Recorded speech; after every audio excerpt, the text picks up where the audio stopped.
Chat GPT বর্তমানে নামটি খুবই পরিচিত আমাদের সকলের কাছে। আমরা সবাই জানি কিভাবে চ্যাট জিপিটি আর্টিফিশিয়াল ইন্টেলিজেন্স এর ক্ষেত্রে কত বড় বিপ্লব ঘটিয়েছে। কিন্তু 1 বছর আগেও আমরা জানতাম না চ্যাট জিপিটি কী। যেই গুটি কয়েক মানুষ জানতেন চ্যাট জিপিটি কী, তার মধ্যে একজন হলেন স্যাম আল্টম্যান।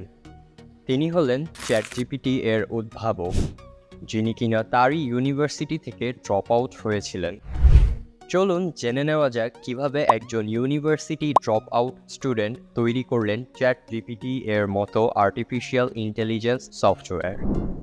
স্যাম আল্টম্যান এর পুরো নাম স্যামুয়েল হ্যারিস আল্টম্যান। তিনি 1985 সালের 22শে এপ্রিল আমেরিকার শিকাগোতে জন্মগ্রহণ করেন। তার বেড়ে ওঠা মিজৌরি এর সেন্ট লুইস শহরে। ছোটবেলা থেকেই স্যাম বিজ্ঞান এবং প্রযুক্তি নিয়ে অনেক আগ্রহী ছিলেন। তার এই আগ্রহের কারণে বাবা মা তাকে মাত্র 8 বছর বয়সে কিনে দেয় তার প্রথম কম্পিউটার ম্যাকিনটশ এসই। সে তাড়াতাড়ি জানতে পারে AOL চ্যাটরুম সম্পর্কে। এই চ্যাটরুম আজকের যুগের মেসেঞ্জারের মতোই কাজ করত, যদিও সেটা এতটা আধুনিক ছিল না। গ্র্যাজুয়েশনের পর 2004 সালে স্যাম আল্টম্যান স্ট্যানফোর্ড ইউনিভার্সিটিতে কম্পিউটার সায়েন্স অ্যান্ড ইঞ্জিনিয়ারিং নিয়ে পড়াশোনা শুরু করেন। 2005 সালে মাত্র 19 বছর বয়সে স্যাম তার 2 বন্ধুকে নিয়ে তৈরি করেন লুপ অ্যাপ। এই অ্যাপের মাধ্যমে যে কেউ পরিচিত মানুষদের লোকেশন সহজেই জানতে পারত।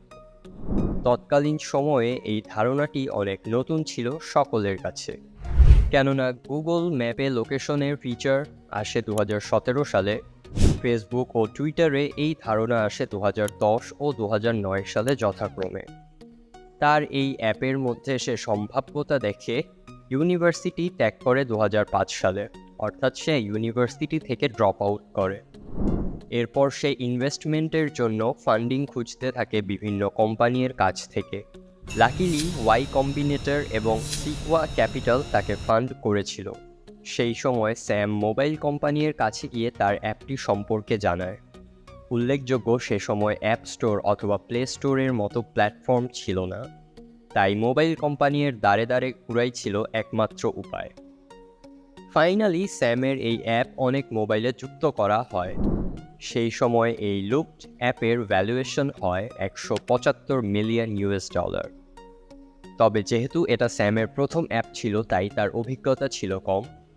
এর কারণে অ্যাপটি ইউজার ফ্রেন্ডলি ছিল না, ফলে এই অ্যাপের ইউজার ছিল অনেক কম। 2012 সালে স্যাম এবং তার সহযোগীরা লুপড অ্যাপটি বিক্রি করে দেয় $43 মিলিয়ন বিনিময়ে। স্যাম 2011 সালে ওয়াই কম্বিনেটর এর সাথে যুক্ত হয়।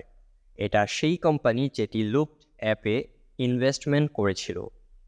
শুরুতে স্যাম পার্ট টাইম ওয়ার্কার হিসেবে কাজ করলেও 2014 সালে তাকে ওয়াই কম্বিনেটর এর প্রেসিডেন্ট হিসেবে নিযুক্ত করা হয়। এর আগে 2014 সালে মাত্র 8 দিনের জন্য স্যাম রেডিট এর সিইও হিসেবে দায়িত্ব পালন করেন। রেডিট মূলত একটি সোশ্যাল মিডিয়া নেটওয়ার্ক।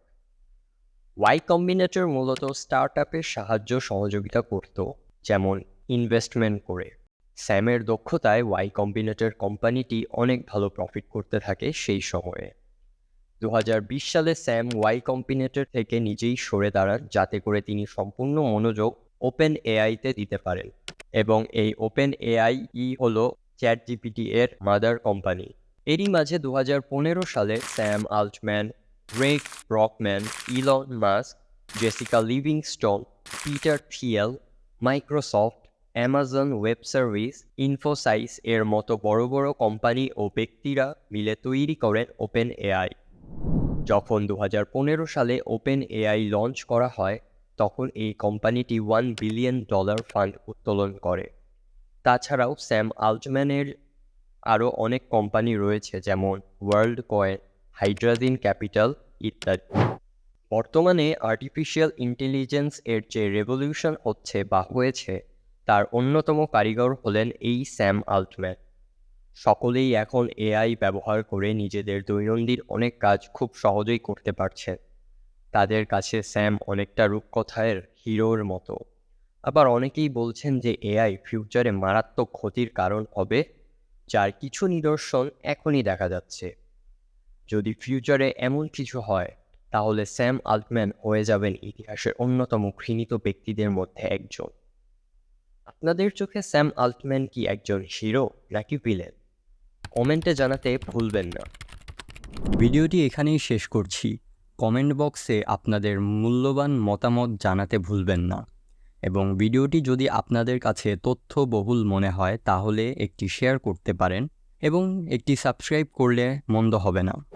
এছাড়াও আপনারা যদি জানতে চান ইসরায়েল কিভাবে ফিলিস্তিনের ভূমি দখল করেছিল, তাহলে বাম পাশের ভিডিওতে ক্লিক করুন।